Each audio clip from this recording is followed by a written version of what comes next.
Har bitta bu videoni ko'rayotgan odam Damas yutib olishi mumkin. Sababi Anvar aka Temirovning birinchi mashinalari Damas bo'lgan va obunachilaringizni xursand qilaman deb sovg'a qilaman deyaptilar. Shartlari oddiy, shu videoga like bosib izohni любой izoh qoldirib bizga obuna bo'lib qo'ysanglar bo'ldi va bizga Anvar aka bilan Shahrisabzga yetib keldik. Anvar aka, nima proyekt boshladingiz bu yerda?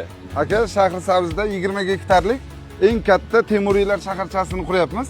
Xudo xohlasa 18-aprel kuni taqdimot qilib, hamma shartlarni tushuntiramiz. Onlayn taqdimot qiladilar. Batafsil ma'lumot bilan Instagram stories postlarida dahshat shu Qarshida bo'lmagan taklif, Shahrisabzda bo'lmagan taklifni xonadonlar bo'yicha berasiz. Shunda 6 xil, 7 xil taklifimiz bor. Va Damasni prosta tak sovg'a qilmoqchisiz. Shunda birinchi ishimni Damasda boshlaganman. Aka, Xudoga shukr, bugun Xudoyim davlat berib, mashinlarimiz yaxshi bo'ldi. Bitta Damas Abdushi yurakdan sovg'a qilaman.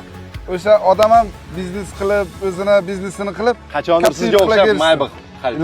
Do'stlar, bu videoni srochniy Shahrisabzlik do'stlik yuboringlar. Sababi Anvar aka Shahrisabzda xonadonlar bo'yicha hali unaqa taklif bo'lmagan deyaptilar, balki bo'lmaydi ham deyaptilar va Qashqadaryoliklardan отдельный like. Qarshi Shahrisabz, assalomu alaykum.